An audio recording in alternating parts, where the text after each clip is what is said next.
Pressure has intensified on West Midlands Police after the force's Chief Constable Craig Guildford announced his retirement with immediate effect. It follows an interim report by Policing Inspectorate into intelligence used ahead of Aston Villa's match with Maccabi Tel Aviv, which found multiple inaccuracies and criticised confirmation bias in how information was gathered.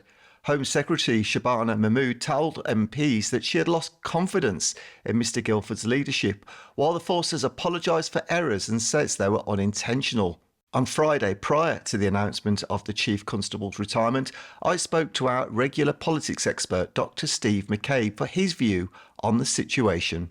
In normal circumstances, whatever may happen in Israel is up to Israel. But of course, what we had is the fact that they were drawn against Aston Villa here in Birmingham last October, and of course that caused a lot of concern because, indeed, of the ongoing situation at Gaza. Now, in normal circumstances, that would be fine. What we then had was the police committee, or at least part of it, saying that, of course, it was dangerous for the Tel Aviv Maccabi fans to come here because, of course, they had this reputation, which had been gleaned from intelligence from the Dutch police, who'd had a similar problem, as they believe, or were led to believe, a year or so ago, when they were supposed to have attacked fans in one of the Dutch cities. Now, the fact is, though, what's transpired is that intelligence did not exist.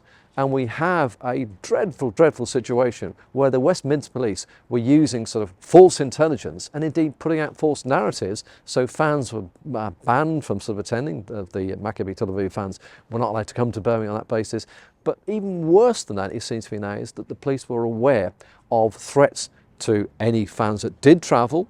So I think it's an appalling situation where we have a major police force. So now we find, and particularly the Chief Constable of all people, in effect sanctioning, doctoring the evidence, or not even doctoring the evidence, creating a false set of arguments and narrative. Craig Guildford said the political and media focus on his position had become detrimental to the force, and West Midlands Police says it's taking immediate action to address the inspectorate's findings and rebuild confidence. But critics, including Jewish community groups and senior local politicians, say trust has been badly damaged by what the watchdog described as repeated inaccuracies, and by Mr Guildford giving incorrect evidence to MPs. The Police and Crime Commissioner Simon Foster says the retirement is in the best interest of the force and has appointed Deputy Chief Constable Scott Green as Acting Chief Constable. The next steps will focus on scrutiny, accountability, and how West Midlands Police reassures all communities that it serves.